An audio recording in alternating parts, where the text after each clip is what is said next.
Ngaha turaje Nyagasani, turakwitabye karame, twitabira ingoma y'urukundo.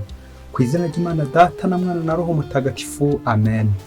Amahoro bana b'Imana, ni muhumure, Imana iradukunda, ije kudukiza kuri wa gatandatu w'icyumweru cya 16 mu byumweru bisanzwe, tariki 25 Nyakanga 2026, ubwo duhimbaza Mutagatifu Yakobo intumwa. Dore amasomo agiye gutwegereza Imana. Isomo rya Migomoro ya kabiri Pawulo Mutagatifu yandikiye Abanyakorinti, umutwe wa 4 umurongo wa 7 kugeza kwa 15.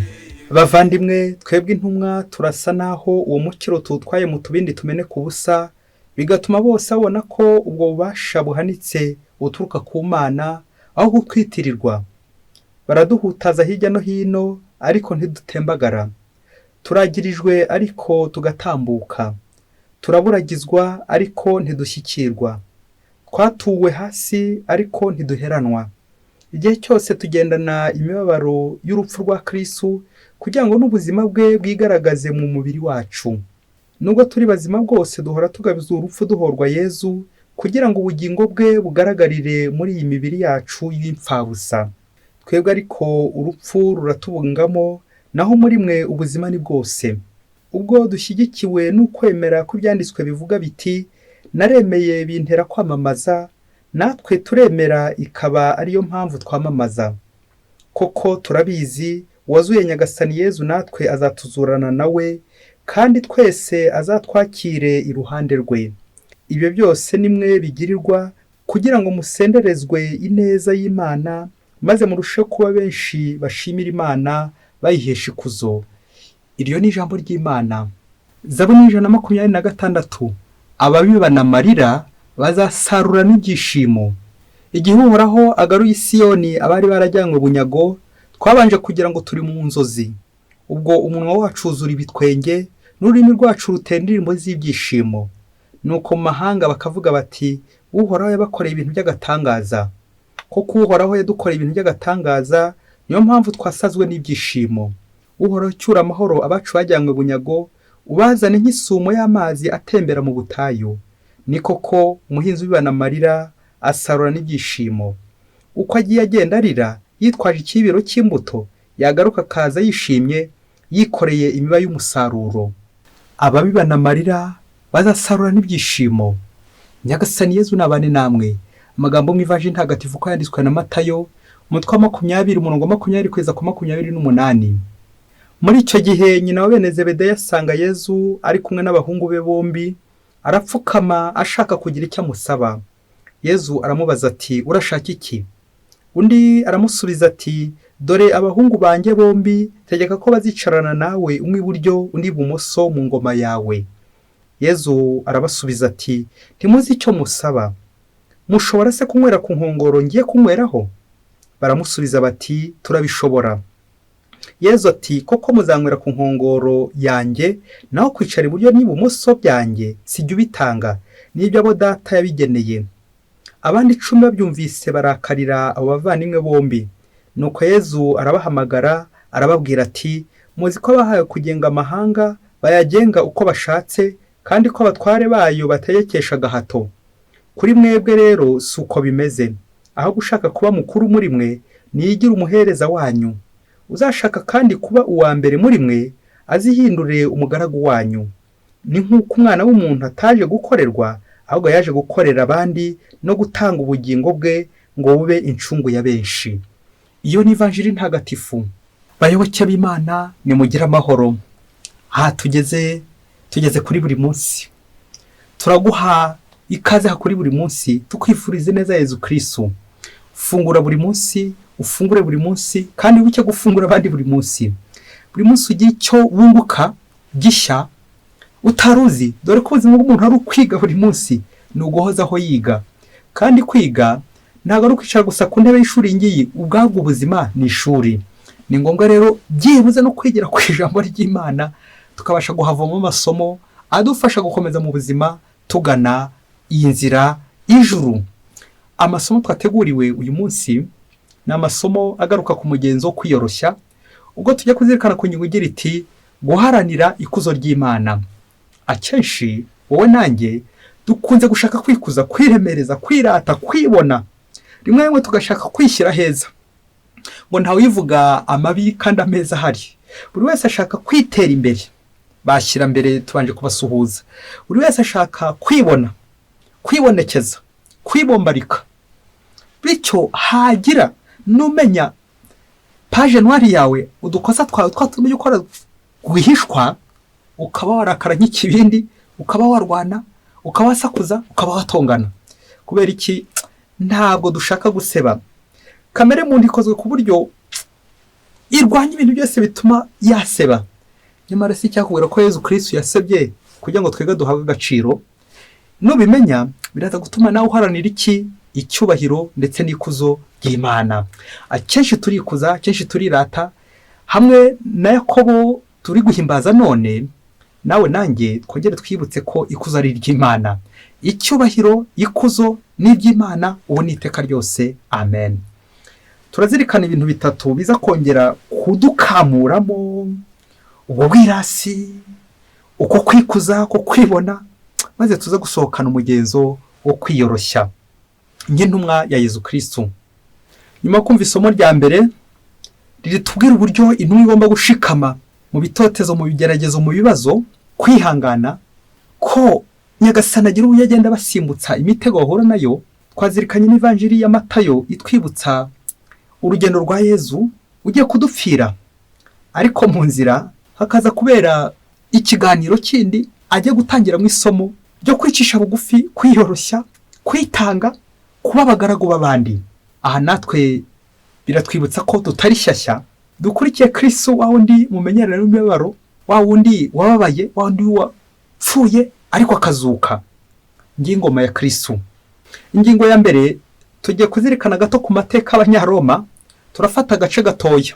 Abanyaroma bari bafite intera bateraga kugira ngo bagere ku buyobozi, babyitaga mu Kilatini cursus honorum, la carrière des honneurs, ngo cyari igice, etape, ibyiciro, intera abayobozi birukankagamo, banyuragamo. Urumva kumva ko ari cursus nyine, honorum uri kumva ko ari amakozi ibyubahiro, kugira ngo bazagere ku butegetsi, ari ubw'igihugu, ari ubutegetsi bw'ingabo, mbese bakabasha kuba abantu bakomeye. Ngo byari ibyiciro bine. Ubikurikire mubyeyi, ndaza kubwira impamvu mbigaruyemo aha ngaha uko ngenda mbivuga. Intera ya mbere, abambere bitwaga ba quaestor, quaestores mu Kilatini. Abangabo ngo bari bashinzwe de finance trésor, bari bashinzwe ibintu by'imitungo, mbese ni nkabakoramo ntabure za ekonoma, ibintu bijyanye n'amafaranga, ibintu bijyanye n'ubukungu. Abakabiri bitwaga aediles, les ediles, ngo ngaba bashinzwe ibintu bijyanye no kwita ku mujyi ndetse no ku mikino, gutunganya umujyi. Abagatatu, intera ya gatatu, bari praetores, praeteur, ngo ngaba bari abategetsi bakomeye b'ingabo, magistrat, abayobozi. Hanyuma icyiciro cya kane bari de consulat, consules, abakonsila, rwari urwego rw'ikirenga, umukuru w'igihugu, umukuru w'ingabo, mbese yari apoje hejuru. Ngize intera abajyaga bajya kwiga, abatambukaga mu ishuri, bose baharaniraga kuziruka kugira ngo uzagere aho ngaho kuri konsila uri umuntu ukomeye cyane. Watangiye urakomeza urakomeza kugeza aho ngaho ukazarinda nyine ugeze kuri ibyo byubahiro, cursus honorum, la carrière des honneurs. Iyo ngingo y'amateka y'Abanyaroma nyizanye kubera impamvu ya kabiri ngiye gukubwira muri aka kanya. Ano ngingo ya kabiri, ibi byubahiro Abanyaroma bari barabikagatije guhera mu kinyejana cya kabiri imbere ya Yesu. Urumva ko ari imbere ya Yesu. Ibi rero bikabije tuzirikana ivanjiri ya Yesu Kristo. Yesu uri mu nzira ajya kudupfira, hanyuma abigishwa be bakajya impaka. Ubwo nyina wa bene Zebedeyi yaraje gusaba imyanya. Iki cyiciro barimo bakita messianisme, aho uko bari bafite ibitekerezo Abayisiraheli ku mwami bategereje Yesu Kristo, umwami uzabarwanirira, akabakubitira abanzi, akabatsindira, mbese bakigenga, bakabantu bakomeye. Na nibyo bitekerezo by'Abanyaroma bari barigaruriye Isiraheli muri iki gihe, barayikolonije mu gihe cya Yesu. Mbere yaho Yesu yapfuye, yabambwe ku musaraba, mu gihe Abanyaroma bari bari kuyobora Isiraheli, bari bari gutegeka Isiraheli.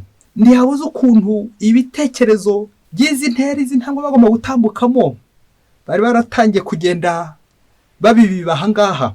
Iki rero kikazamura ibi byubahiro by'ukuntu abayisiraheli nabo bafataga Mesiya aje noneho kubakiza ingoyi z'Abanyaroma, ingoyi z'abanzi babo, maze nabo bagira icyubahiro imbere y'abanyamahanga. Aha rero niho umugore wa Zebedeyi, nyina wa bene Zebedeyi, atangiye kujya kwisabira umwanya, atumwe azajya iburyo undi ibumoso bwawe mu ngoma yawe, bitegeshe Nyagasani. Ibi rero ntibiza kubura kutuganisha ku gihano cy'Abanyaroma mu buryo bahanaga ingegera, abanyamafuti n'abandi bose babagiriye nabi bakabahanisha igihano cy'umusaraba. Aha Yezu araza guhahera atangiye inyigisho ikomeye cyane y'umusaraba, inzira agiye kunyuramo bitewe n'iyi myanya bagiye kumusaba. Abayisiraheli, intumwa za Yezu, uko niko nabo babifataga. Yezu bamufataga nk'umuntu umwami uzaza ukomeye abatsindira abanzi babo, nabo bagira icyubahiro mu yandi mahanga. Ikuzo ry'Imana ririhe rero. Icya gatatu twazirikana, bene Zebedeyi ni Yakobo ndetse na Yohani, cyane cyane Yakobo turi guhimbaza none, nabo ntago bari kure y'ibitekerezo by'Abanyaroma, bari kwiruka ku makuzo. Iyi myanya baje gusaba ntago barumva agaciro kayo, ntago barumva ko ari imyanya y'uburetwa, ubucakara, ahubwo barumva nk'aho ari abaminisitiri koko, babandi bavuga ari kijyana. Ubundi ijambo minisitiri riravuga ngo serviteur, servus, ariko abaminisitiri b'iki gihe ni ukwicara bakabahereza. Bo bumvaga nk'aho nibicara iburyo n'ibumoso bwa Yezu bazajya bakorerwa nabo. Ntago bari bari kure y'ibyubahiro by'Abanyaroma. Uburyo Abanyaroma bashakaga ibyubahiro, baharanira igikuzo kugera bageze ku musozo. Hari n'imvugo igira iti, igihe cyose uzazamuka ukagera ku ndunduro ngo nta kintu uzaba usigaje usibye kugira gute guhananduka. Igihe cyose wageze ku musozo nta kintu usigaje usibye kugira gute guhananduka. Yezu rero arababaza ibibazo, ese mushobora kunywera ku nkono nzanyweraho? Ati tuzabishobora. Yezu ahereye kuri uku gucagata kw'igisubizo bafite ndetse ko badafite amakuru, araheraho abaha inyigisho ku musaraba, ku mwana w'umuntu ataje gukorera abantu ahubwo yaje kuba incungu ya bose. Araheraho abibutsa inzira y'umusaraba, ko ari ukuvunikira abandi, gukorera abandi, ko ari ukugoka, ko ari ugukurikira Kristo no kumukurikiza. Kristo umumenyerere n'imibabaro, akaba ari we koko bakurikira kandi bakamukurikiza.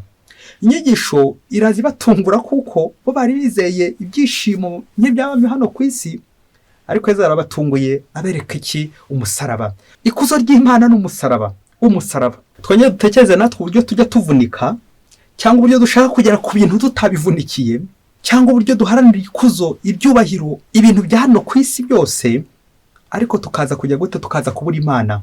Dukunze cyane gushaka ibintu bidushimisha hano ku isi, ibyubahiro, amakuzo, tukishyira ku bategetsi, tukabihomaho, abayobozi bakomeye, akaba aribo twegera. Rimwe na rimwe tugashaka kuba abayobozi aho gukorera abandi. Aha niho Yezu natwe aje gutwibutsa ko tutagomba guharanira ikuzo ryacu, ahubwo ikuzo ry'Imana. Ibyubahiro, amakuzo, ibi byose birayoyoka. Yamvugo y'Umuromani none igira iti, sic transit gloria mundi, ainsi passe la gloire du monde. Uko niko ibyubahiro, ubutegetsi, amakuzo y'isi ahita, ni nk'umwotsi, birashonga. Yaba twabimenyaga, twakiziritse kuri Kristo, ku musaraba wa Kristo. Inyigisho y'umusaraba akenshi abantu tujya tuyumva uko twumva nk'umusaraba ikintu kijya gutubangamira, kituruhije, ariko nta kintu uzageraho ku isi kitakuvunnye. Icyo ntacyo kizaba kikumariye. Ni ngombwa kuvunika. Nabyo cyamahano kibati umwana mare ntatanu umusaraba, kuvunika kugira ngo tuzagera heza. Ijuru ririho, ariko ni ngombwa kurikorera. Ni ngombwa kwitoza kwisukura hano ku isi, bityo purgatori yacu itangira nyine hano ku isi. Inzira y'umusaraba Yakobo natwe atwerekezaho uno munsi, kureka natwe tukazanywe ku nkongoro ya Kristo, inkongoro y'ububabare, dore ko umuntu ajya mu ijuru yarabanje kubabara, warabanje kurikora, warabanje kurivunikira.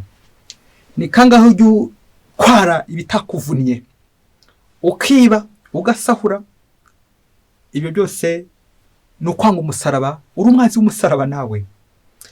Iyi nkuru umubyeyi uyumvana ubushishozi, ndagusaba ko wafunga amadirishya yawe, haraza gutambukamo n'amabanga amwe namwe, kugira ngo nawe wongere urebe ahantu hose wagiye wikuza, wirata, wiyemera. Yakobo nawe nyuma yo kumva inyigisho ya Yezu aragusaba nawe ko wahinduka. Umunsi umwe hirya kure cyane mu gihugu cya kure bashyize ku isoko umwanya wa perezida. Abifuza kwiyamamaza kuri uwo mwanya hari abakandida babiri biteguye kwiyamamaza kugira ngo batorwe. Umukandida wa mbere yitwaga Dufatanye, undi akitwa Nzabakiza. Umunsi umwe rero ikoraniro ry'abaturage bateranye bagiye kwitorera abayobozi koko bazabayobora, umwe muri bo bazababere perezida w'icyo gihugu. Babakandida babiri baza imbere kugira ngo bivuge imigabo n'imigambi uko bazayobora umuryango, iyo mbaga, abo baturage, icyo gihugu. Nuko wa mbere uko Dufatanye ati umva rero ngewe ndifuza ko twazafatanya nk'uko izina ribivuga, bityo tukazagera ku byiza turi kumwe twese, nge namwe dufatanya, tuzafatanye tuzagera heza. Ngiye intego yanjye gufatanya, dufatanye tuzatera imbere. Nuko bamureba ikijisho, barinuba barinyoza, bapfundura fanta ntibamureba. Uwa kabiri nawe araza ariyamamaza, ari we Nzabakiza, ati ngewe mfite intego yo kuzakiza buri muturage wese, mwese mugakira. Buri muturage azaba afite imodoka agendamo. N'icyifuzo cyanjye ndetse n'intumbero yanjye kuri buri muturage, nta muturage uzabura icyo kurya, nta n'uzabura icyo kunywa. Buri wese nzacukura itiyo, kanale iyobora inzoga iwe, ari mu nzu ye ndetse no mu mubiri we, ntawe uzongera kugira inyota. N'ibiryo nuko mwese muzarya muhage mwishime ku ngoma yanjye. Buri muturage azaba yishimye, azabona icyo kurya atarushye, azabona icyo kunywa atarushye, kuko nzaba nayoboye imiyoboro y'inzoga mu mazu yanyu, ndetse naho buri wese ari nta nyota izongera kukwica. Amashyi ngo kaci. Bamuha amashyi urufaya, baramwishimira cyane, bavuga ati naho undi uriya n'umunyenzara avuye mu giturage, uriya n'umunyenzara natuva inyuma, natuva imbere. Nuko Dufatanye baramwirukana, bifatira Nzabakiza. Dufatanye n'umunyenzara ntacyo yatumarira uriya, ahubwo n'utwasha azatuturya, kubera ko aturutse n'uwo mu nzu, aturutse ahantu habi, uriya azaturya n'utwacu. Nuko bamwirukankaho, ntihajya n'umutora. Babitoreye koko wa wundi uzabakiza, wa wundi uzabagira neza, wa wundi uzabaha ibyishimo, buri wese azishima. Nuko bamaze kumutora, baramutoye koko, amaze kuba perezida, umuyobozi w'icyo gihugu. Bya bindi yavuze aratangira arabikora. Atangira koko acukura imiyoboro aho inzoga zajya zitambuka zijya muri nzu ya buri muturage. Nuko amaze gucukura imiyoboro hose, amaze kuyihageza, agiye kumva bya bindi by'uko nyinshi batarabushyitsi ku buryo butunguranye, agiye kubona abanyamutekano baje bamusamiye hejuru n'amapingu, baramuboshye. Dans la présidence à la prison. Ako kanya bamuhitiza hehe? Muri prison, kujya kumufunga, kubera ko ngo bya bindi yakoreshaga byari ibintu yari yasahuye ahandi hantu. Nuko arabizana kugira ngo nyine akoremo ya miyoboro igana mu bifu by'aba bavandimwe mu nda zabo ndetse no mu mazu yabo hose. None bamufunze ya miyoboro ikiri aho ngaho, ataratangiye kuyoboramo inzoga. Sinshaka kubwira uburyo yakomeje kuba muri ya prison, muri bwa buroko. Sinshaka no kubwira igihe yamazemo naho nuko byaje kurangira. Ahubwo ndifuza kukubwira ngo harya wowe ukurikiye nde? Ukurikiye Dufatanye cyangwa ukurikiye Nzabakiza? Kumve natwe ayo mazina ko ari abiri, rimwe riri mu ndagihe Dufatanye, n'aka kanya nyine Dufatanye, bityo icyo tuzageraho twafatanyije twese turi hamwe. Ariko wumve na Nzabakiza ni mu nzagihe, ntuzi n'igihe bizabera. Ibyo rero akimuhana akazi imvura ihise. Ngaho nawe rero komeza utegereze, muzi kuzakira, muzi ko bazagukiza, ugakora ukarya utigeze uvunika, utigeze umenya naho byateguriwe. Bayoboke b'Imana, Yesu Kristo akuzwe. Nanjye nawe kuri uyu munsi mukuru wa Mutagatifu Yakobo, aho Yesu twibutsa gukora cyane, reka dusoreze ku bintu bitatu biza kugukebura uno munsi. Urebe niba nawe ntaho ugira icyizere cya kindi kiraza amasinde, ukaba kwiza abantu bitangaza la demagogie, ati nzakora ibi nzabikora, kandi ari ukugira ngo wigere ku perezida. Ariko amaherezo ya presidence ni prison, urafungwa. Yewe navugaga prison y'icyaha, niyo nandi kwivugira. Icya mbere, ngo uzakore experience gato ujya nko mu bana bato bari kwiga maze uti harya shaho uri kwigira iki, bamwe bazakubwira ko bari kwigira kuzaba perezida, aba minisitiri, abantu bakomeye, abadogiteri, ariko ni bake bazakubwira ko bazanaba n'abacakara b'abandi. Kuko twese dufite inyota yo gukira, inyota y'ibyubahiro, amakuzo. Twese twigira kuba abashefu abenshi, ariko ni bake bigira kuba abaseriviteri, kuba abakozi, gukorera abandi. Ushobora kuba urimo nanjye ndimo. Nibwo bizarangira uri kwizeza abandi bitangaza ati ndacukura imiyoboro y'inzoga, igane mu murima wanyu, igane mu mazu yanyu, nawe uze gukura ifoto koko uri umuntu muzima wakwemera bacukura umuyoboro uri gihoro utwara inzoga iwawe. Nyine urumva ko nawe uzahora uri umusinzi, ntacyo uzigezaho. Ubucakara bwa Sekibi, umurengwe, uzahora uri kwandavura. Kubera iki? Wa murengwe, wa mwiryo, wa mwijuto, byose byakoraniye iwawe, barakuremaje ntacyo gikora, wabaye umunebwe n'ibindi byinshi cyane, kuko ntabwo kivunika. Umuhanga niwe wavuze ati umunsi uzabaho utakiri kuvunika uzamenya ko ugiye gupfa. Icya kabiri, tuze gusaba Nyagasani impano ya serivisi yo gukorera abandi.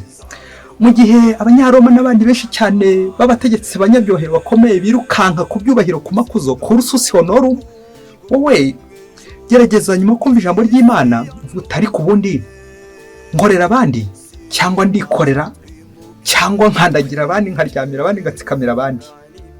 Dusaba inema yo kwiyoroshya buri munsi no kwitangira abandi buri munsi y'intumwa ya Yezu Kristo. Icya gatatu dusorejeho ni interpretation, aho abahanga mu byanditswe bitagatifu bemeza ko Yakobo na Yohani iyi myanya basabiwe na nyina baje kuyibona kundi buryo, nubwo batari babizi ariko byabaguyeho. Aho tuzirikana ko Yakobo ngo ariyo ntumwa ya mbere yahowe Imana mu ntumwa 12, na Yohani nawe niwe wapfuye bwa nyuma mu ntumwa za Yezu Kristo. Ni kumwe ajya iburyo undi ajya ibumoso, ni kumwe arabanza undi arasoza. Ba bene Zebedeyi bakikiza izo ntumwa batyo kubera Imana, kubera ingoma ya Kristo, kwitangira Kristo, gukurikira Kristo buri munsi. Nawe nanjye twongere turebe uburyo tujya twitanga. Ese nshobora kwemera gukorera Kristo kugeza ku ndunduro, ngaharanira ikuzo n'icyubahiro bya Kristo wenyine, we nkorera ubuzima bwose? Ubyibazaho nanjye ndacyari kubyibazaho. Twifurije gukomera kuri Kristo kuko agukunda byahebuje. Yakobo mutagatifu intumwa udusabire buri munsi. Mwese Imana ibahe umugisha. Imana Data na Mwana na Roho Mutagatifu. Amen. Padiri Masumbuko Ladislas wa Diocese ya Cyangugu.